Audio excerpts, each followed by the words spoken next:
नमः। ओम श्री गुरुभ्यो नमः। ओम मातृशक्तये नमः। ओम सर्वेभ्यो नमः। श्री गुरुभ्यो नमः।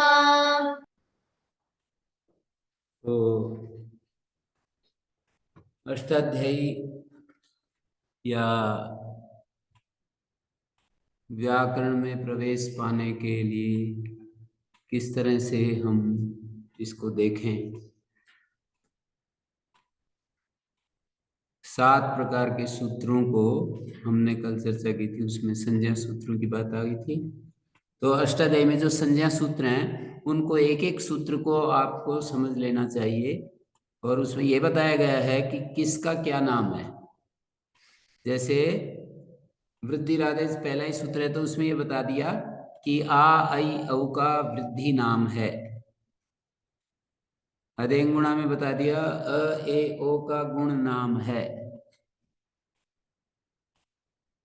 आदिरंतेन संहिता भी एक संज्ञा सूत्र है, उसके द्वारा तो बहुत सारे नाम बता दिए हैं। कितने हैं? लगभग 50 नाम बता दिए हैं लगभग। 41 तो प्रत्याहार अष्टाध्यायी में, 2 उधर हैं, सुप और तिंग हैं, सुट है और तंग है। कितने हो गए? सुप, तिंग, सुट, तंग, 4 ही हो गए। और 2 उनादि कोश में हेमंत अड्डा, और ये उनादि कोश का एक है, एक वार्तिककार का है ना, चय चय चय प्रत्याहार। तो 43 और 4 47। महाभाष्य में एक तिप प्रत्याहार आता है, संग आता है। तिप प्रत्याहार कहां से कहां तक है? तिप जी के ती से लेकर सुप के प तक। तिप कहने से जिस जाति का आदि वर्ण है उस जाति के ही मध्य वाले वर्णों का, मध्य वाले जो भी मध्य में हैं उनका ग्रहण होता है। और आदि वर्ण है या आदि प्रत्यय है तो उसका अपना स्वरूप। जिस तरह का आदि प्रत्यय है तो बीच वाले भी प्रत्यय लिए जाएंगे, और आदि वर्ण है तो बीच वाले भी वर्ण लिए जाएंगे। ये एक बात समझा रहा हूं।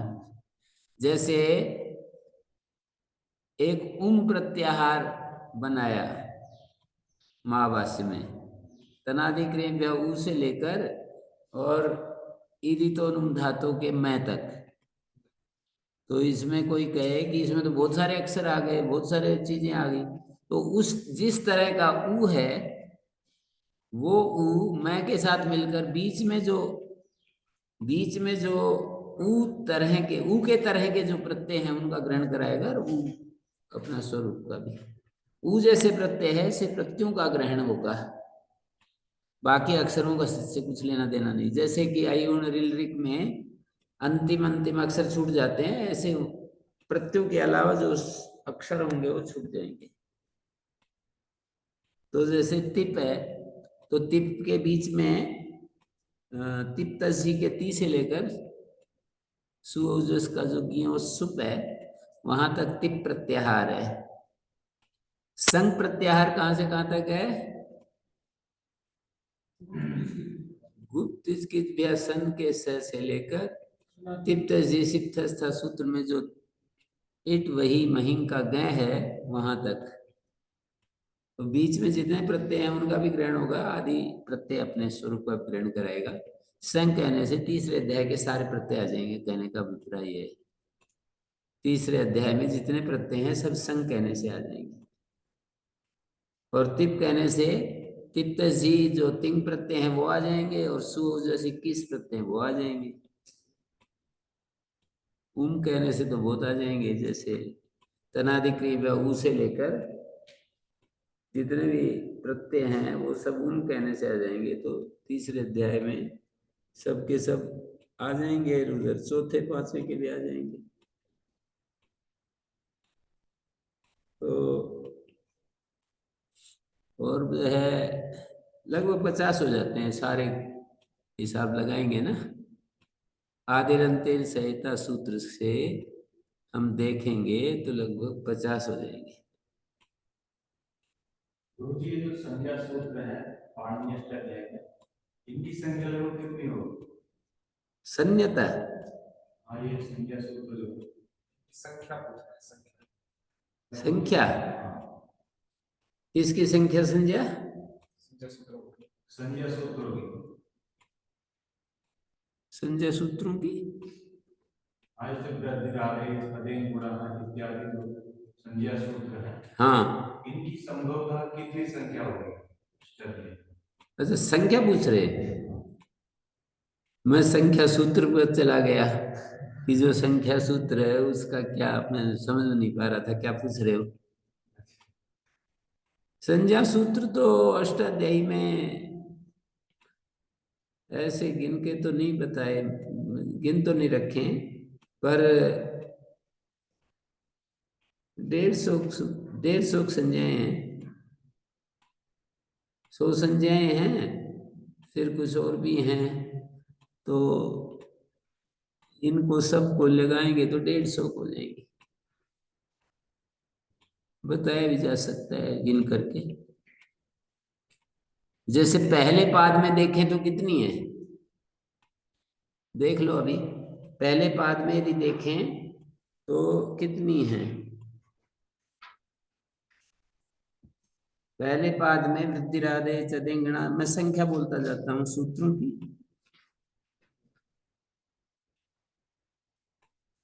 संख्या बोलता जाता हूं, गिनती नहीं करूंगा, संख्या बोलता जाऊंगा। संख्या मानी सूत्र। पहले अध्याय के पहले पाद का पहला सूत्र, दूसरा सूत्र, 7वां सूत्र, 8वां सूत्र, 9वां सूत्र। अब ये 9वां का अपवाद है, ना झलो, तो 9वां 10वां मिलकर के सवर्ण संज्ञा करते हैं ना। ना झलो निषेध है, पर उसको छोड़ करके तुल्यास प्रथम सवर्ण संज्ञा करेगा, तो निषेध सूत्र भी उसी का परिष्कार करता है, उस संज्ञा का ही, कि भाई यहाँ तो सवर्ण संज्ञा नहीं हो पाएगी। यदि ना झलो नहीं कहते तो अतिव्याप्ति हो रही थी सूत्र की। सूत्र के स्वरूप को, शुद्ध स्वरूप को समझने के लिए 3 दोष से उसको बचाना पड़ता है: अतिव्याप्ति, अव्याप्ति और असंभव। अतिव्याप्ति मानी सूत्र जितने उदाहरणों को घेरना चाहिए, सूत्र जितने उदाहरणों में लगना चाहिए उससे अधिक उदाहरणों में लगने लगे। जितने उदाहरण 20 टाइम से अधिक उदाहरणों में लगने लगे तो अतिव्याप्ति, और जितना उदाहरणों में लगना चाहिए उतने में ना लग पाए, कुछ छूट जाए थोड़े बहुत, तो अव्याप्ति।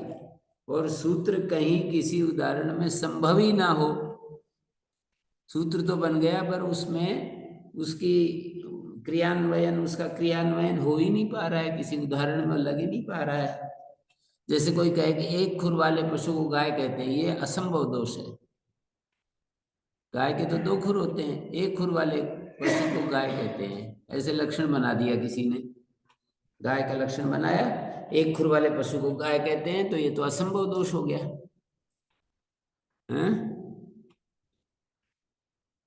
तो तुल्यास प्रथम सवर्णम ना झलो। फिर ये प्रक्रिय संज्ञा है, अलग अलग, जैसे एक ही संज्ञा है लेकिन 8 सूत्रों से ये प्रक्रिय संज्ञा की गई है। संज्ञा सूत्र आप देख लीजिए बस, संज्ञा सूत्र कौन कौन से हैं? तो ये 8 सूत्र हैं जो प्रक्रिय संज्ञा करते हैं, अलग अलग स्थल में करते हैं ये 8। ईदुदेव द्विवचनम प्रक्रिया अलग स्थल में करेगा, इसके उदाहरण अलग होंगे। समाप्ति अलग, शे के अलग, निपाते का जना वो सब दोषा के लिए स्थावनार से हुए हुए। ईदु तो सप्तम में अर्थ हैं।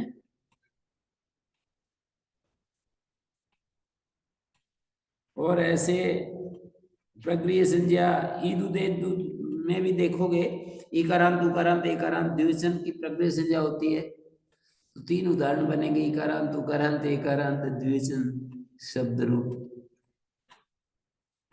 जैसे अग्नि है, वायु है, लते है, तो ये अलग अलग 3 उदाहरण बनेंगे। ऐसे गिनती करना बड़ा मुश्किल है, इसलिए बस समझ लेना चाहिए। एक ही सूत्र में कई उदाहरण हो जाते हैं ना। ईदु तो सप्तमी अर्थ में 2 बनेंगे, इकारांत उकारांत सप्तमी के अर्थ में। माम की तनु, अध्यस्याम माम की तनु इति। और फिर आगे है दादा गोदा 19 नंबर सूत्र, आद्यंत्वदेक अस्मिन् अतिदेश सूत्र है। और इसमें इधर पहले शुरू में इको गुण वृद्धि परिभाषा सूत्र है, न धातु लोपार धातु के निषेध सूत्र है, किंगति च दीदी वेद, 3 सूत्र निषेध सूत्र है। ये कहाँ पर निषेध करते हैं? जब हम वो सूत्र लगाएंगे ना 7वें अध्याय में, गुण करने वाला वृद्धि करने वाला सूत्र लगाएंगे, तो वहां पर ही ये अपना काम करेगा, वहां गुण नहीं होने देगा। न धातु लोपार धातु के जो सूत्र है, सार धातु कार धातु के वैसे गुण होने लगेगा तो वहां रोक देगा। मृजे वृद्धि से वृद्धि होने लगेगी तो ये न धातु लोपार धातु के रोक देगा। मरी मृज लो लुआ किंगति च, गित कित गित को मान करके इक्के स्थान में गुण वृद्धि नहीं होंगे, तो इसके 3 प्रमुख उदाहरण होंगे। गित जैसे ऐसे आता जाना चाहिए, वैसे सूत्र जैसे आ गया, ज्यादा से ज्यादा आ जाए, सारे ना आए तो। जैसे गीत का उदाहरण हो गया जिष्णु भूषण, गीत का उदाहरण हो गया चिता, और गीत का उदाहरण हो गया चिनुत है, चिनौती चिनुत है चिन्वंती, चिनुत है चिन्वंती में गुण को रोक दिया, चिनु ची को गुण हो रहा था स्नु को मान करके, तो रुक गया।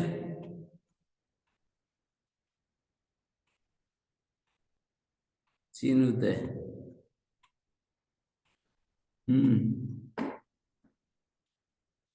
स्पष्ट हो रहा है?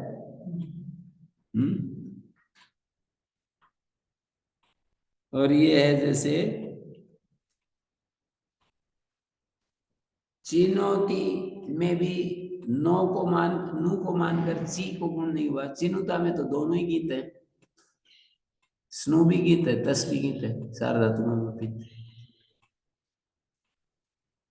दीदी बेबीटा आदित्य नम आदित्य का, आवेव्य नम आवेव्य का, और कणिता पठिता आदि, तो ये गुण का निषेध कर रहा है। आदित्य नम आदित्य का, ये आदित्य का में वृद्धि का निषेध कर रहा है। दीदी बेबी और इट के स्थान में गुण वृद्धि पाए तो नहीं होती। तो ये संयोग संजय संवंत श्लोका, इनमें एक बात देखनी पड़ती है कि जैसे संज्ञा सूत्र है, तो ये संज्ञा सूत्र जिन सूत्रों में उपयोग हुआ है उस सूत्र को भी साथ में जोड़ना पड़ता है। जैसे वृद्धिरादेश है तो आपको शिशि वृद्धि परस्म पदेशु तो वृद्धि लुकी हली, उन सूत्रों को भी जहां जहां वृद्धि की है 7वें 8वें अध्याय में, अचोणिति है तो बधाया, मृजेर वृद्धि अचोणिति है तो बधाया तदेश समादे की टीचर, इन सब सूत्रों से वृद्धि की है। फिर 7वें अध्याय के 3रे पाद का शुरू में बहुत सारे सूत्रों में वृद्धि की है, कहीं निषेध किया है कहीं वृद्धि की है। 7वें अध्याय के 3रे पाद का के मित्र प्रलयनाम यादे रहा नयोभ्याम पदांताभ्याम पुरुतुताभ्याम है, यहाँ से लेकर के और 32-33 यथा तथे यथा पर्यायण वहां तक 7वें अध्याय के 3रे पाद का शुरू का वृद्धि प्रकरण है। तो ये प्रकरणों में वृद्धि कही है तो वो हमें याद रखना पड़ेगा। ये पता कैसे लगेगा कि ये वहां तक है? 35वां सूत्र है ना, जैसे जनिवध्योष से यहां तक है ये वृद्धि प्रकरण। हमने जो एक दूसरे अष्टाध्यायी इस प्रकाशन की है ना, उसमें प्रकरणों को भी दिया है। तो 7वें अध्याय के 2रे पाद का 114 नंबर सूत्र है। यहाँ की वृद्धि पद की अनुवृत्ति 35 में, अगले पाद के 35वें सूत्र तक जाती है, तो ये वृद्धि प्रकरण है। तो इन सब सूत्रों से वृद्धि होती है। वृद्धि क्या होती है ये वृद्धिरादेश बताएगा। इस तरह से आपको वो लगना है, संगति लगानी है। जैसे वृद्धि होती है, वृद्धि होती है, ऐसे कहते जाएंगे, और वृद्धि क्या होती है इसका उत्तर वृद्धिरादेश देगा। वृद्धि क्या होती है? आ आई औ, तो तीन तो होते नहीं है, एक के स्थान में तीन आदेश तो होंगे नहीं, तो उसके लिए स्थानांतरतम सूत्र व्यवस्था करेगा कि स्थान में अंतरतम आदेश होते हैं।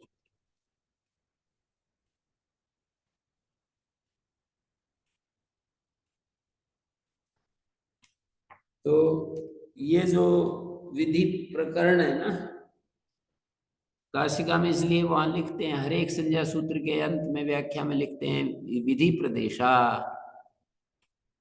विधि प्रदेश ऐसा लिखते हैं। विधि प्रदेश का अर्थ क्या है? इस संज्ञा का उपयोग स्थल। जैसे वृद्धिरादेश पर लिख रहे हैं विधि प्रदेश, अगर इस संज्ञा का उपयोग स्थल कहाँ है, तो एक दो दे देते हैं, सारे तो देते नहीं। जैसे अचोणिति दे दिया, अतुबधा दे दिया। मृजे वृद्धि से लेकर और ये सब विधि प्रदेश ही हैं वृद्धि के। गुण प्रदेशा, जहां जहां गुण कहा है वो गुण प्रदेश है। अष्टाध्यायी में सार्वधातुक अर्धातुक मिदेर गुणा, सार्वधातुक अर्धातुक भुवंत लघु जैसे जुसी च, ये सब हैं। और उधर सातवें अध्याय के तीसरे पाद में भी है ह्रस्व से गुणा, सातवें अध्याय के तीसरे पाद में। ये तो इधर है ही 88 नंबर सूत्र तक है ये, मिदेर गुणा 82 से 88 तक।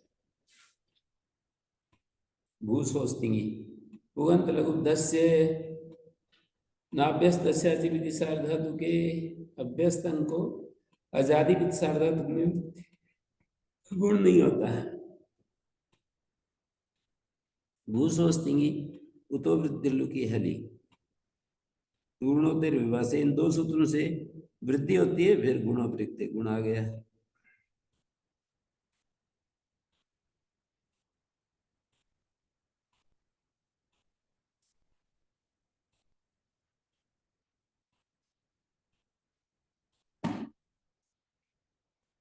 तीसरे पाद में आगे चल करके है ह्रस्व से गुणा जसी च ऋतु की सर्वनाम स्थान है घेर गीति।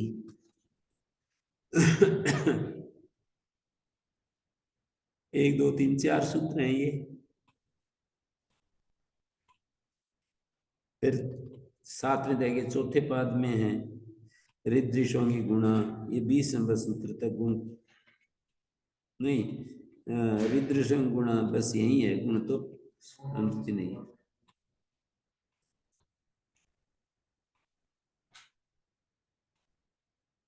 गुणवती संयोगाद्यो हो,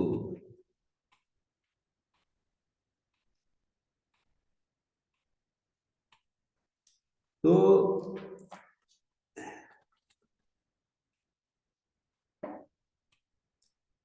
कुछ देर तो हम करते हैं कि गिनेंगे, फिर इतने ज्यादा वो फैल जाता है, गीता फैल जाती है, फिर कहते हैं कि इसको समझ लेना चाहिए, गिनने में कोई रस नहीं है, गिनने में कोई वो नहीं आएगा। गिनने से क्या हो जाएगा? याद होना चाहिए, दिमाग में होना चाहिए, जब उसका उपयोग हो तभी वो उपस्थित हो जाए।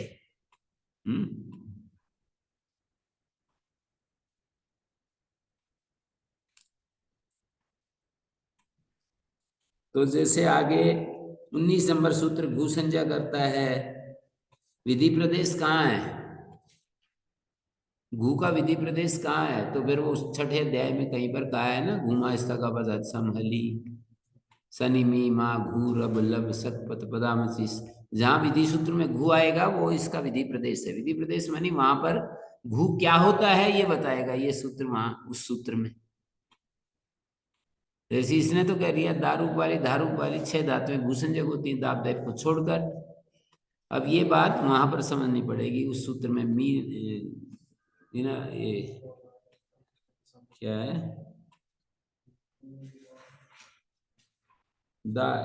घुमा स्थगापद संभाली सूत्र में।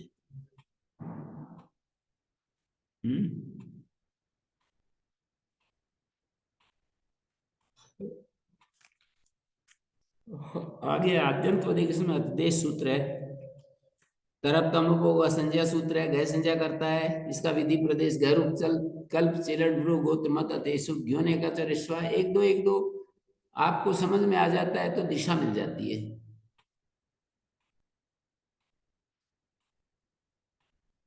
आगे बहुगुण वतुड़ती संख्या संख्या सूत्र है। संख्या इस दंता है कन सूत्र हो जाएगा। संख्या वजना से विपसाय में शश हो जाएगा। संख्या विधार्थे धा हो जाएगा। संख्या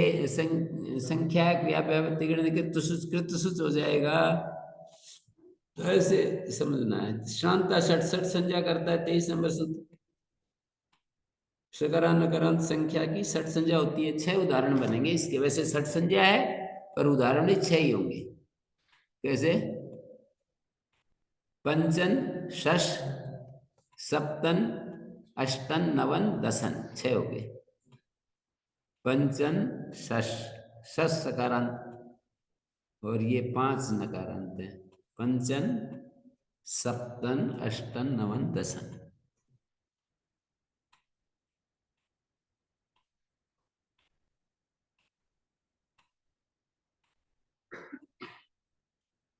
आगे ये है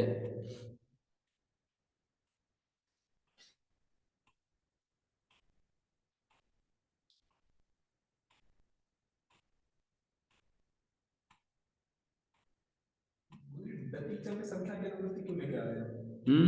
दतीच्या में संख्या की अनुवृत्ति दत्यंत संख्या की 60 संज्ञा होती है। दत्यंत संख्या को छोड़ के कुछ और भी होता है? नहीं, बहुगण वतुडति प्रत्यांत की संख्या संज्ञा होती है और दत्यंत संख्या की 62 संज्ञा होती है। संख्या के अनुवृत्ति तो हमारी संख्या ही होगा, उधर विचार ही नहीं है इसमें। बहुगण वतुडति संख्या ने 23 संख्या संख्या करते हो नहीं, दत्यंत संख्या ही मिलेगी हमें, और कुछ मिलेगा मतलब संख्या की अनुवृत्ति क्यों ला रहे हैं? आपका प्रश्न संख्या की अनुवृत्ति पर है। क्यों यूं कहते हैं कि बस दत्यंत शब्द की 60 संज्ञा होती है। दत्यंत शब्द की संख्या 60 संज्ञा होती है तो इसको इसलिए नहीं कहा। संख्या इतने करके उदाहरण देते हैं ना, तो वो उदाहरण इसका उदाहरण बनेगा। संख्या क्यों ला रहे हैं? संख्या इतने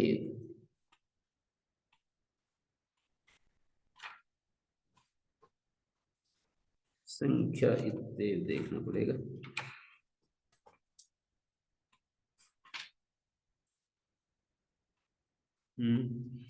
इसमें लाए नहीं है, दिखाया नहीं है वैसे, पर दत्यंता या संख्या दत्ती प्रत्यांत की 60 संज्ञा होती है।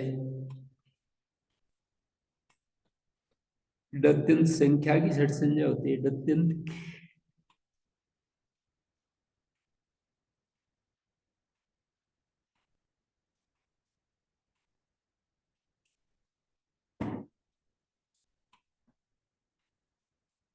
कति तिष्ठन्ति कति पश्य।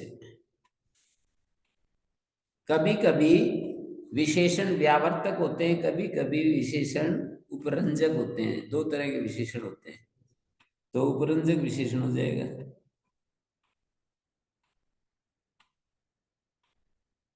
समझ में आया? उपरंजक और व्यावर्तक में भेद। यहाँ विशेषण नहीं मानेंगे, इसे भी संज्ञा ही मान लेंगे संख्या को, तो वहां से दती हटा देंगे। नहीं, ये दत्यंत संख्या का विशेषण तो उपरंजक विशेषण माने बस वो गुण बता रहे हैं उसमें, व्यावर्तक नहीं। जैसे आपने ये तो कहा कि भाई संख्या ही होती है तो ये संख्या विशेषण क्यों डाल रहे हैं? दति प्रत्यांत तो संख्या ही होता है।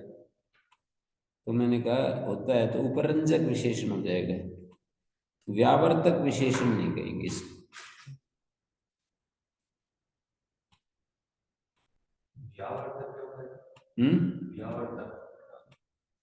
भेदक विशेषणम भेदकम भवति विशेष्यम भेद्यम भवति ऐसा कहते हैं। विशेष ने भी सत्यार्थ प्रकाश में लिखा है विशेषणम भेदकम विशेष्यम भेद्यम। जैसे मैं कहूँ लाल वस्त्र, तो ये व्यावर्तक हो गया ना, दूसरे वस्त्र जितने भी हैं उनसे अलग कर दिया लाल ने। वस्त्र तो 20 प्रकार के थे, लाल वस्त्र या श्वेत वस्त्र 20 प्रकार के वस्त्र थे, श्वेत वस्त्र ने उन सबको व्यावृत कर दिया।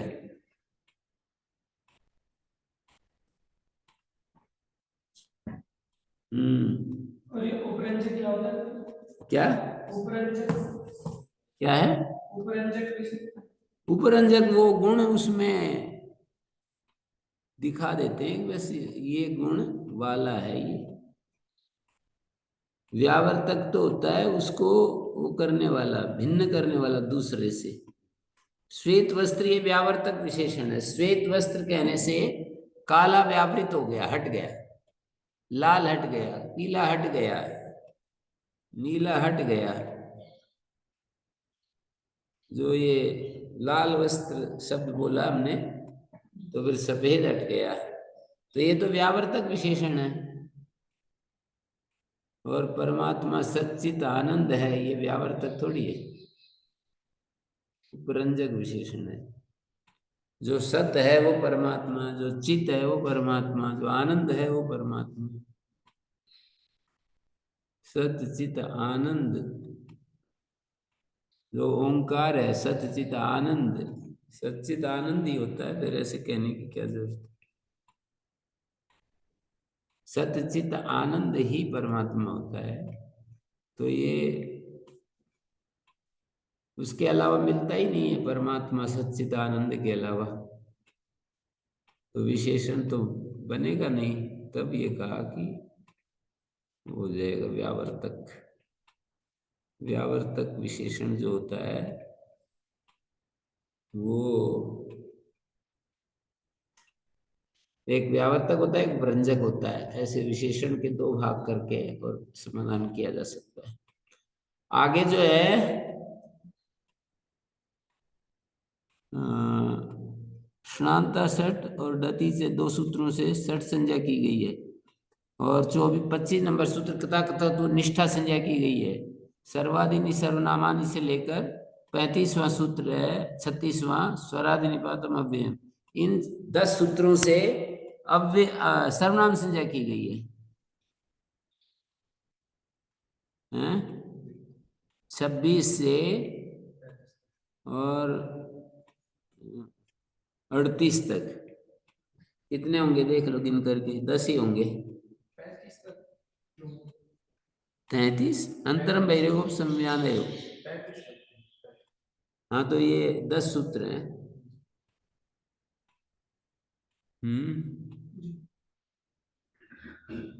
मुकेश बैठ रहा है दिमाग में,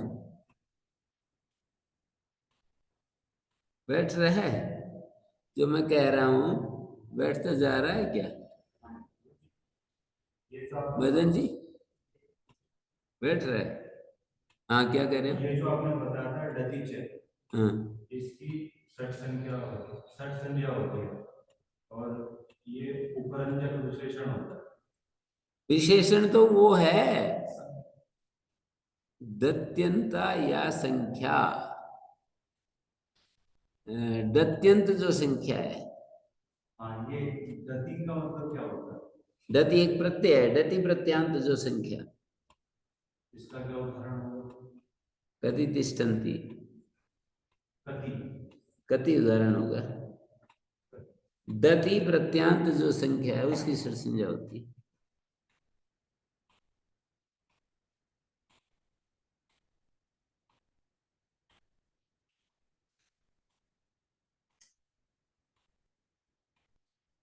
दस सूत्रों से सर्वनाम संज्ञा, फिर 5 सूत्रों से अव्यय संज्ञा। स्वरादि निपातम अव्ययम तद्धितस्सा सर्ववती क्रमे जनता कत्वा तो संप्रश्नाम विभाव से। इन 5 सूत्रों से अव्यय संज्ञा होती है। अब ये अलग अलग होती है, आप अव्यय संज्ञा को गिनते समय एक ही कहोगे या अलग अलग कहोगे? आपसे पूछेंगे कि अव्यय मतलब संज्ञा सूत्र कितने हैं कुल मिलाकर, तो आप एक ही सूत्र पकड़ोगे या 5 पकड़ोगे? सर्वनाम संज्ञा जैसे है तो संज्ञाओं को गिनते समय सर्वनाम संज्ञा को एक ही कहोगे या ये 10 सूत्रों से अलग अलग की गई है? और 10 भी नहीं है, बस कुछ तो अपवाद बन रहे हैं। जैसे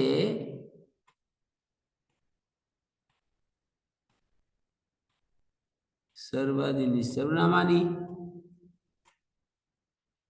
ये तो सर्वनाम संज्ञा करता है। फिर ये न बहुप्रिय मना करता है, तृतीय समास से मना करता है, द्वंद्व से मना करता है, विभाषा जैसी ये वैकल्पिक मना है। 3 सत्रों से तो नित्य मना है, विभाषा जैसी में वैकल्पिक मना है।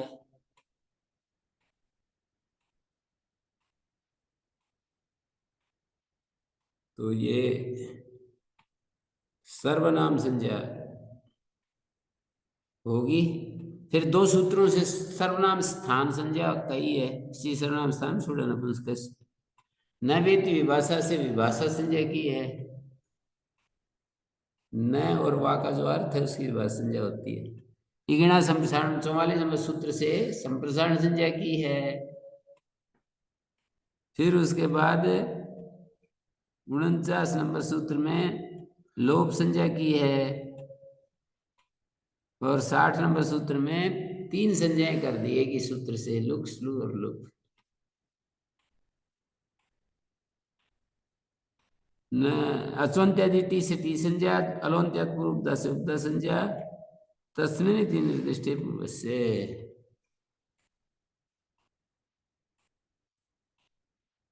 ये जो तस्मिन् निर्दिष्टे पूर्वस्य और तस्मादित्युत्तर से, ये 2 सूत्र तो परिभाषा सूत्र हैं, और बीच में 10 सूत्र परिभाषा सूत्र हैं। यहाँ से लेकर आद्यंतो टकितो से लेकर और अनेक आलसित सर्व 10 है ना। देखो आद्यंतो टकितो विदुचोन्त्यात् परा एंग एचे ग्रस्वादे षष्ठी स्थाने योगा, षष्ठी स्थाने योगा, स्थानांतरतमा 1 2 3 ये 5 हो गए स्थानांतरतमा तक। फिर 5 आगे हो गए उरण रबड़ा अलंत्यस्य किंच आदि परेशानी काल से सर्विस। तो 10 सूत्र ये परिभाषा सूत्र हैं, और 2 आगे हैं परिभाषा, और 1 पीछे आ गई एको गुण वृद्धि। कितने परिभाषा सूत्र हुए? 10 और 3 13 परिभाषा सूत्र हैं। बाकी संज्ञा सूत्र ही हैं। अतिदेश सूत्र ये तो चला गया 20 नंबर, और ये भी अतिदेश सूत्र है 55 नंबर सूत्र। 55 नंबर सूत्र भी अतिदेश सूत्र है। स्थानीयदेशो अनल विदो अचा प्रश्न पूर्विदो न पदान दुर्वचन, ये उसका अपवाद स्थल है कि यहाँ नहीं होगा ये अतिदेश। और दुर्वचन से भी अतिदेश है। अतिदेशों में कितने प्रकार के अतिदेश होते हैं कुल मिलाकर? अतिदेश सूत्र कितने प्रकार के होते हैं भाई?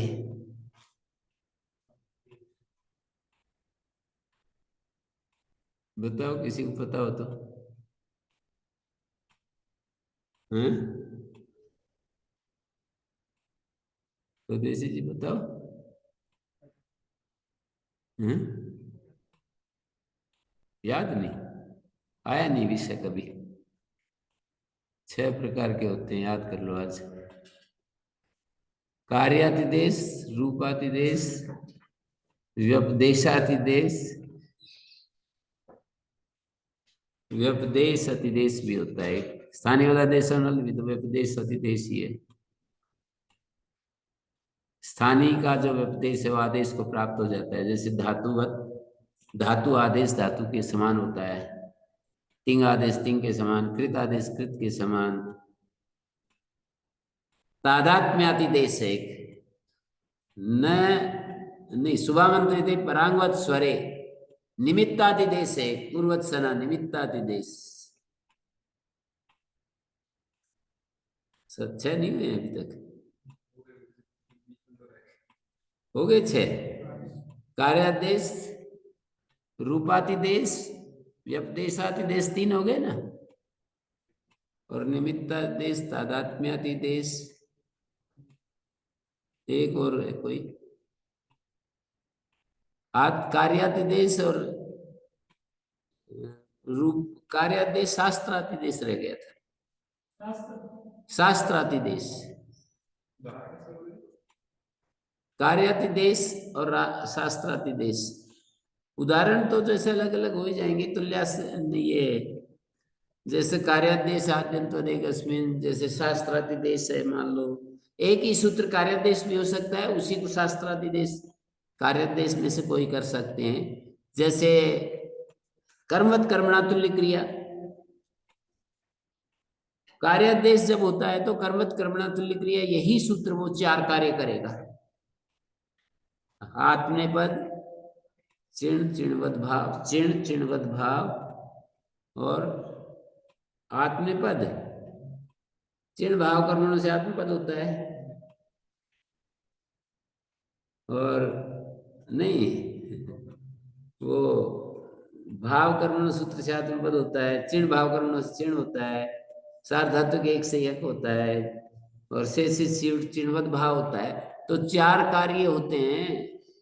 तो ये कर्मवत कर्मणा तुल्य क्रिया यदि इसको कार्यादिदेश मानेंगे ना, तो यही सूत्र इन 4 कार्यों को करेगा।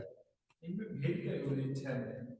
इनको विभाजन होता तो किस प्रकार? बता तो रहा हूँ, कार्यातिदेश जो है कार्य का अतिदेश, और शास्त्र अतिदेश मानेंगे तो वो शास्त्र वो कार्य करेंगे।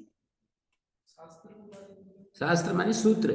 जैसे आत्मपद करने वाला सूत्र है भाव कर्मण, तो कर्मवत कर्मणा तुल्य क्रिया जो अतिदेश कर रहा है ना, कर्मवत कार्य होता है, तो कर्मवत कहने से वो जो सूत्र है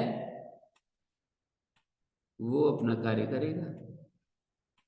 भाव कर्मण सूत्र है, सार्वधातुक एक से यक, सार्वधातुक एक से यक है, तो वो सूत्र अपना कार्य करेगा। एक ही है एक प्रकार से। कार्य और शास्त्रातिदेश तो एक प्रकार से एक ही है। नहीं, उनका एप्लीकेशन अलग अलग है, अलग अलग तरीके से लगते हैं। स्थल एक ही है। हाँ, फल तो अब सारे अधिदेश ऐसे ही करते हैं। निमित्तादेश पूर्वक, सन से पूर्व धातु जिस निमित्त से आत्मपद, सनंत से भी आत्मपद होता है निमित्तादिदेश। शुभ आमंत्रित परांगवत स्वर, ये परांगवत स्वर होता है। जैसे कुंडे नाटन, कुंडे नाटन है, और वो है तीक्ष्णया सूच्यासिव्यन, तो ये निमित्त तादात्म्यादेश हो गया। परांगवत परस मृत पिंडी भूता स्वरम लभेत, जैसे कि कोई पिंडा बन गया, किसी चीज का पिंडा बना दें तोड़ मोड़ करके, तो ऐसे ही मृत पिंडी भूत होकर के स्वर को प्राप्त करेगा। और व्यपदेशातिदेश, स्थानीयवदादेश, सनल विदो, कार्यातिदेश, रूपातिदेश, जैसे दुर्वचनेची है, त्रिज्वत क्रोष्टु है, ये रूपातिदेश है। त्रिज्वत क्रोष्टु, जैसे क्रोष्टु शब्द है त्रिज जैसा हो जाता है, त्रिज्वत क्रोष्ट्री बन जाता है, तो रूपातिदेश हो गया। क्रोष्टु शब्द था, वो क्रोष्ट्री बन गया।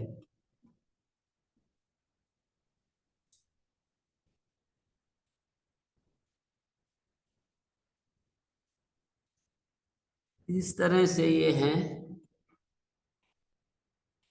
और फिर ये अतिदेश प्रकरण है, ये 55 से 58 तक। फिर अदर्शन लोप का लोप संज्ञा है। अदर्शन शब्द की लोप संज्ञा होती है, अदर्शन अर्थ की? बताओ, अदर्शन शब्द की लोप संज्ञा होती है, दर्शन अर्थ की लोप संज्ञा होती है?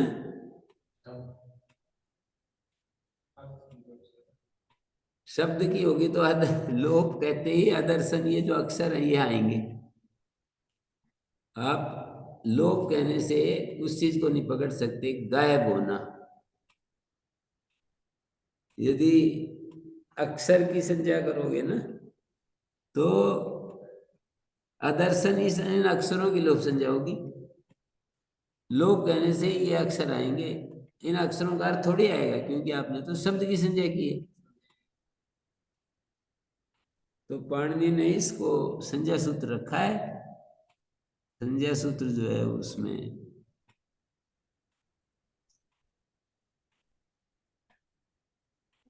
और आगे देखिए, प्रत्यक्ष लुक्स लुलुपा में ये कर रहा था, एक ही सूत्र 3 संज्ञाएं कर रहा है। लुक्स लुलुप, और आगे प्रत्यय लोप प्रत्यय लक्षण, ये अतिदेश सूत्र है। प्रत्यय के लोप होने पर प्रत्यय लक्षण कार्य हो जाता है, प्रत्यय निमित्तक कार्य हो जाता है। प्रत्यय के रहते हुए जैसे जो कार्य होता है, प्रत्यय के लोप होने पर भी हो जाता है। प्रत्यय लक्षण में लक्षण शब्द का निमित्त अर्थ, कहीं लक्षण का अर्थ वो होता है, लक्षण का एक अर्थ क्या होता है? चिन्ह। एक अर्थ होता है निमित्त।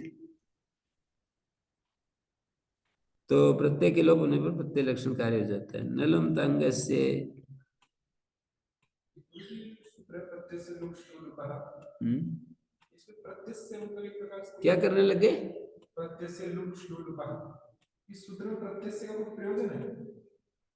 प्रयोजन तो भाष्यकार ने विचार किया ही है कि एक से भी काम चल सकता है, प्रत्यय से हटा सकते हैं या प्रत्यय लोप में प्रत्यय हटा सकते हैं। ये तो विचार करते ही हैं भाष्यकार कि ये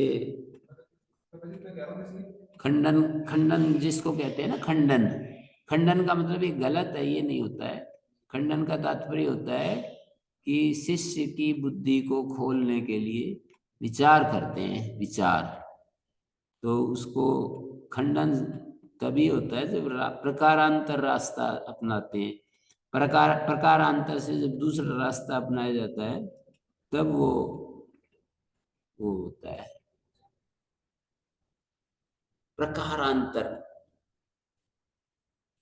कि इस रास्ते से आप वहां चले जाओ, दूसरा कहेगा इस रास्ते से चले जाओ, तो खंडन क्या हुआ रास्ते का। कई बार जो बताते हैं, सुझाव देते हैं, वो रास्ता बहुत जटिल होता है, फिर भी बता देते हैं कि भाई इस रास्ते से, तो जटिल रास्ते से कौन जाएगा, पर बता देते हैं कि भाई ये रास्ता भी पहुंचा तो देगा। जैसे नारनौल पहुंचे ही जाएंगे हम, पहले इधर बहरोड जाएं, बहरोड से अटेली जाएं, अटेली से फिर नारनौल आ जाएंगे हैं।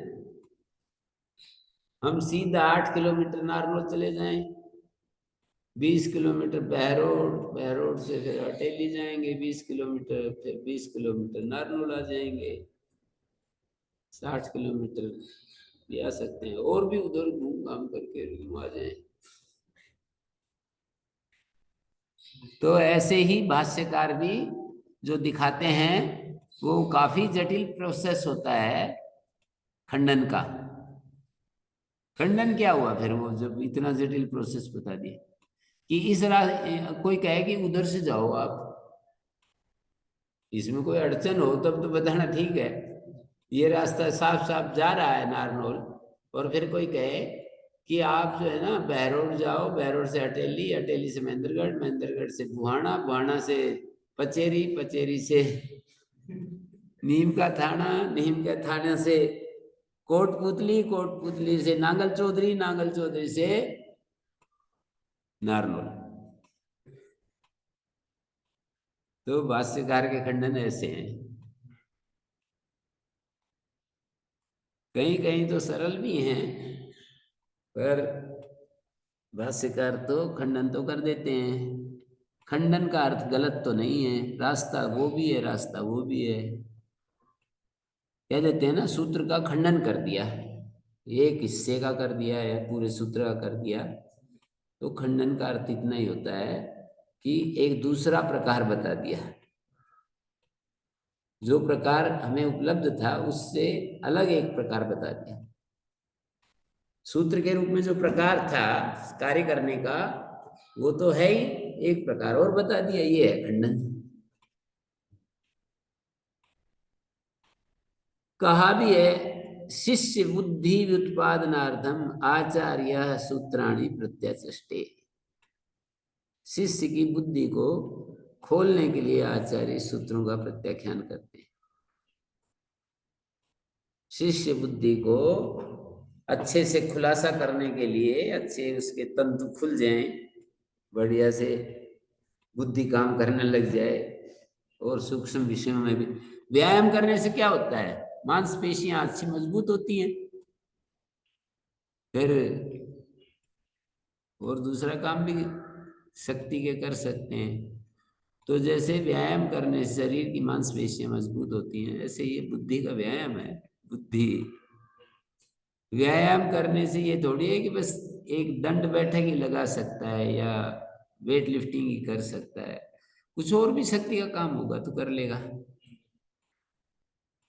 ऐसे ही बुद्धि को गणित से खोलते हैं, किसी भाषा से खोलते हैं, तो इसका अर्थ ये नहीं है कि वही काम करेगी बुद्धि। वो विकसित हुई बुद्धि दूसरी जगह भी फिर काम करेगी, ये मतलब। तो आगे जो है प्रतिलोम प्रत्यलक्षण, ये अतिदेश सूत्र होना चाहिए ना। प्रत्यय के लोप होने पर प्रत्यलक्षण कार्य हो जाता है, प्रत्यय को निमित्त मानकर कार्य हो जाता है। न लुप्तांग उसी का, उसी के अतिव्याप्ति को रोकने के लिए। ये निषेध सूत्र तो अतिव्याप्तियों को ही तो रोक रहे हैं, और क्या करते हैं। अचोन्त्यादि टी अलोन्त्याद पूर्वदा दो सूत्र जो है, नहीं अचोन्त्यादि टी तो संज्ञा सूत्र है। अचू में अंतिम अच आदि में जिसके, इतना सरल है पर ये भी समझ में नहीं आ करके देता। अच है अचू में, तो कोई पूछ सकता है आपको अचह का अचू में कैसे अर्थ हो गया सीधे सीधे, आप बताओ कोई, किसी को आता है तो। अचह का अर्थ अचू में, अचह तो षष्ठी एक वचन है, तो में अर्थ कहां से आ गया मुकेश जी?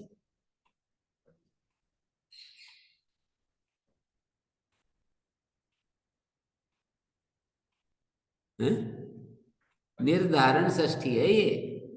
अचह जो है निर्धारण षष्ठी है, निर्धारण षष्ठी में अर्थ होता है। ब्रह्मचारियों में ऐसे, ब्रह्मचारी नाम ऐसे हो जाएगा। ब्रह्मचारियों में अष्टाध्यायी पढ़ने वाले बुद्धिमत होते हैं, बुद्धिमान होते हैं, बुद्धिमत्तमः। फिर एक समस्या और आती है कि भाई निर्धारण षष्ठी जहां भी होगी तो निर्धारण करते समय उसमें तो बहुवचन होता है, ये तो बहुवचन हो नहीं रहा, ये तो एक वचन है। अच्छा क्या करोगे? हाँ जाति में एक वचन है। अलोन्त्यात पूर्व, आलू में अंतिम अल से पूर्व अलुपदा संज्ञा होता है, ये भी वैसा ही है, जाति में एक वचन। अलू में चौंत्यात पर अभी ऐसा ही, अचू में अंतिम अल से परिमित होता है। तस्मिन् निर्दिष्टे पूर्व तस्माद इतर, ये दो परिभाषा सूत्र हैं। सप्तमी विभक्ति से निर्देश करेंगे पूर्व को कार्य, पंचमी विभक्ति से निर्देश करेंगे उत्तर को कार्य। फिर ये संज्ञा सूत्र आ गया 67, 68, 69, 70, 71, 72, 73, 74, ये सब संज्ञा सूत्र। संज्ञा संधि निर्देश में समानाधिकरण होता है, व्यधिकरण होता है? स्वदेशी जी बताओ। संज्ञा संधि समानाधिकरण। क्या हो गया? समानाधिकरण। और इसमें तो व्यधिकरण है 67 नंबर, 68, 69, 70, 71, तो कैसे दोनों होते हैं, ऐसे कहो इनमें। इसीलिए तो मैंने पूछा था, ये जो है समानाधिकरण होता है या व्यधिकरण होता है, तो कहो कि वृद्धि राधे चदेंग गुणा इत्यादि सूत्रों में समानाधिकरण है और इन सूत्रों में व्यधिकरण है। 67, 68, 69, 70, 71, 1, 2, 3, 4, 5 सूत्रों में व्यधिकरण निर्देश कर रखा है। वैसे भी हम बोल सकते हैं, जैसे वृद्धि आदेश में आदेश वृद्धि है, हम यूं भी बोल सकते हैं आ आई औ की वृद्धि संज्ञा, की बोल रहा हूं, आदैचाम वृद्धि संज्ञा भवति, आदैचाम वृद्धि संज्ञा भवति, षष्ठी होगी ना। आदैचाम वृद्धि संज्ञा भवति यूं भी कह सकता हूं, और आदैचः वृद्धि संज्ञकः यूं भी कह सकते हैं।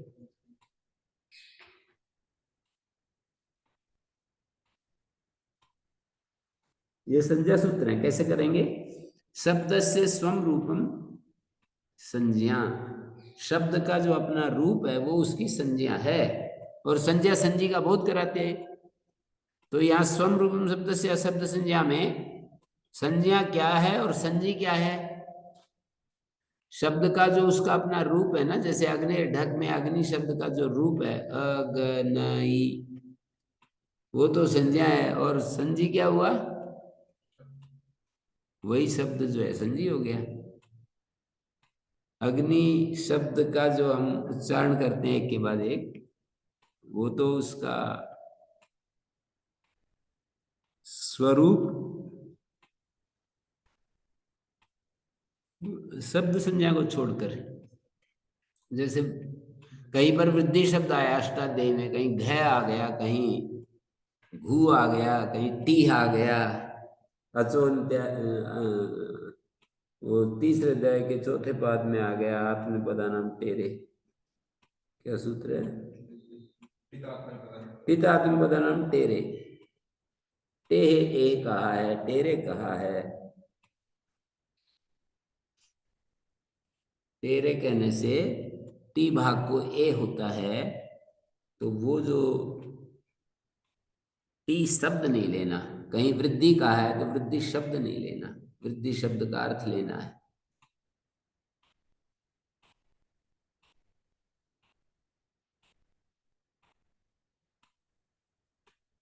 शब्द का अपना जो रूप है उसकी संज्ञा होता है। ग्राह्यत्वम ग्राहकत्वम द्वे शक्ति तेजसो यथा तथैव सर्व शब्दानाम एते पृथक अवस्थिते। एक तो शब्द में ग्राहकत्व है, ग्राह्यत्व है। तेजस पदार्थ लाइट जो है, इसकी दो शक्तियां लाइट में। क्या? दूसरे को ग्रहण कराना और अपना भी ग्रहण कराना। लाइट जो है रात को अंधेरे में दूसरे पदार्थों को भी ग्रहण कराएगी। लाइट अपने आप को भी तो ग्रहण करा देती है, बता देती है कि मैं भी हूं।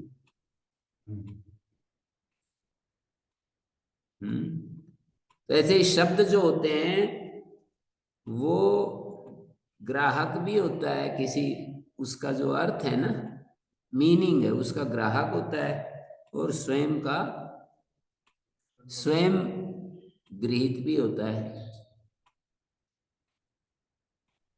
स्वयं गृहीत होता है, दूसरे का ग्राहक होता है। ग्राह्यत्वम ग्राहकत्वम ते शक्ति तेजसो यथा तथैव सर्व शब्दानाम एते पृथक अवस्थिते। सभी शब्दों की ये पृथक पृथक वो हैं। तथैव सर्व शब्दानाम एते पृथक अवस्थिते।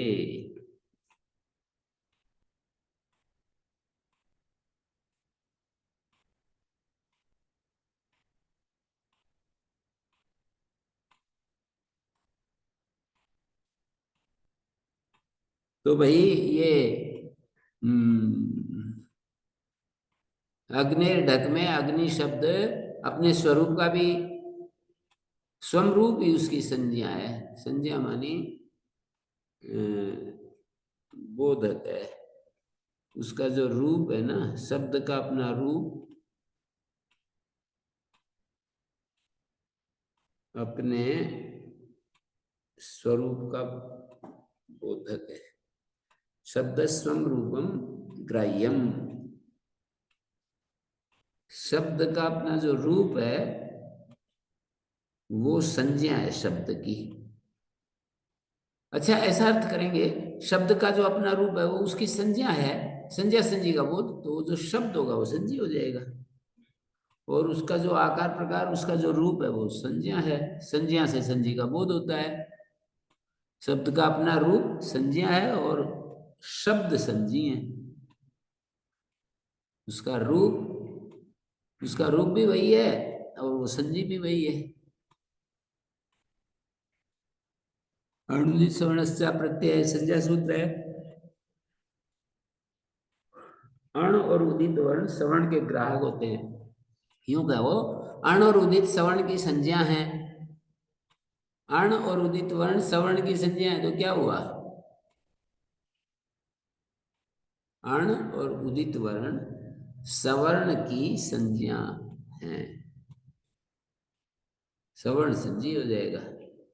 सवर्ण क्या होता है ये पता लगाओ, तुल्यास प्रेतम सवर्णम, पूरा धातु पाठ आ जाए ना, ये वर्णोच्चारण शिक्षा आ जाएगी कि नाम का उच्चारण करने में जो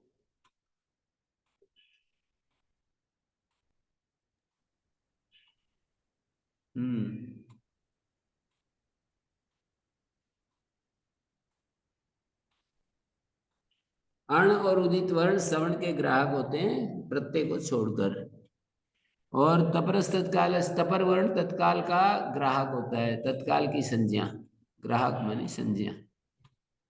तपर वर्ण तत्काल, तत्काल मानी तपर वर्ण के काल के समान काल है जिसका, जिसमें सवर्णस्य की अनुवृत्ति आ रही है ना, तपर जो वर्ण है वो तत्काल सवर्ण का ग्राहक होता है। आदिरंतेन संहिता, ये अकेला सूत्र 50 संज्ञाएं करता है। आदि वर्ण अंते नीता से, आदि वर्ण कहेंगे, आदि प्रत्यय कहेंगे, कहीं वर्ण होगा कहीं प्रत्यय होगा। आदि प्रत्यय अंतिमित संज्ञा के साथ मिलकर मध्य वाले प्रत्ययों का ग्रहण कराता है, और आदि प्रत्यय अपने स्वरूप का भी, मध्य वाले प्रत्ययों का ग्रहण कराता है और आदि प्रत्यय अपने स्वरूप का ग्रहण कराता है। तो ये हो गया, अकेला ही सूत्र बड़ी संज्ञाएं कर रहा है ना, अलग अलग संज्ञाएं करता है। एन दिस्तदंत, ये भी एन विशेषणेन विधि क्रियते स विशेषण तद विशेषणम विशेषणांतस्य संज्ञा, जिस विशेषण से कार्य करते हैं वो विशेषण विशेषणांत की संज्ञा होता है। तदंत में जो तत्शब्द है विशेषण का वाचक है, वो विशेषण विशेषणांत का बोधक होता है। जैसे एरस में ए विशेषण है, धातु विशेष्य है, तो जिस विशेषण से ए विशेषण से ई का रूप है ए, ई विशेषण से क्या कर रहे हैं?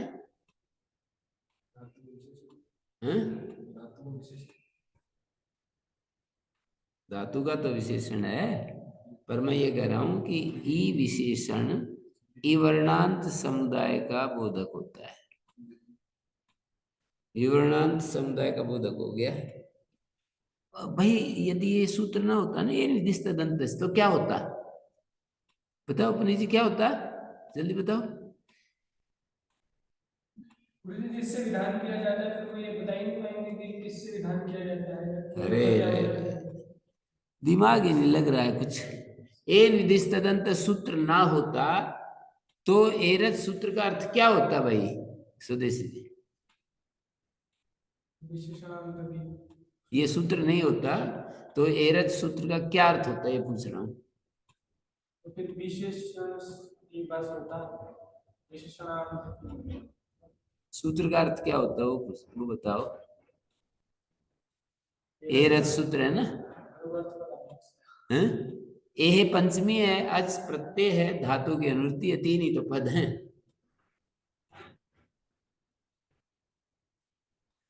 कठिन नहीं है इसलिए पूछ रहा हूँ। को नहीं, पंचमी में से होता है, पंचमी का एक वचन है। एक अंत नहीं, ई का रूप है ए, पता चल जाता है मेरे को। आप लोग बैठे रहते हो ना, तो मेरे को पता चल रहता है कि कौन सा तनाव में है, खिंचाव में है, और कौन जो है मन लगा रहा है, कौन क्या दिक्कत हो रही है, कोई दिक्कत में है, कोई प्रसन्नता से पढ़ रहा है, कोई टाइम के धक्का दे रहा है, पता चल जाता है मेरे को, है ना? क्यों भाई, पता चल जाता है ना? तो इसका सीधा अर्थ ये होगा, ई धातु से अच होता है, अभी अर्थ होता है निर्दिष्ट सूत्र की सहायता से इवर्णांत धातु से अच होता है, और फिर क्या होगा, ये सूत्र ना हो तो ई धातु से अच होता है। ये सूत्र है ही नहीं मान लो अष्टाध्यायी में थोड़ी देर के लिए, तो एरथ सूत्र के पास जाएंगे, जब अर्थ करेंगे तो ई धातु से अच होता है। और अभी क्या करते हैं, ई वर्णांत धातु से अच होता है। तो इस तरह वृद्धि चामादि, ये भी संज्ञा सूत्र है। तेदादीनि से इंग प्राचम, जैसे 3 सूत्र ये वृद्धि संज्ञा करते हैं। जिस शब्द के अचों में आदि अच वृद्धि हो तो वह वृद्ध होता है। जिस शब्द के आदि में, जैसे शाला शब्द के आदि में आ है ना वृद्धि, औपगवा शब्द में आदि में औ जो है वृद्धि है, तो जिस शब्द के आदि में वृद्धि हो तो वो शब्द वृद्ध होता है। और त्यदादि शब्द रूप भी वृद्ध होते हैं। त्यदादि त्यद तद यद एतद इदम अदस एक भी युष्मदस भवतु किम, ये 12 शब्द है त्यदादि में। त्यदादि बताया मैंने, 12 शब्द है। त्यद तद यद एतद इदम अदस एक द्वि युष्मद अस्मद भवतु किम। तो इन 12 शब्दों की भी वृद्ध संज्ञा होती है। इंग प्रथम, जैसे प्राग आचार्यों के मत में देश अभिदेय हो और शुरू में एंग हो तो उसका नाम भी वृद्ध होता है। प्राग देश वाची शब्द और आदि में, उसके ऊपर से आदि की निवृत्ति आ रही है, आदि में एंग हो तो उसका नाम भी, जैसे एणी पचन, एणी पचन आदि में ए है ना, एंग में आ जाता है, ए ओ, तो उसका नाम वृद्ध हो जाता है। तो इस तरह से आपको थोड़ा थोड़ा परिचय कराया मैंने पहले पाद का। कुछ तो अर्थ बताए, कुछ एक ढंग बताया, तरीका बताया, कई चीजें बताई हैं वैसे 1 घंटे में। ओम शांति शांति शांति।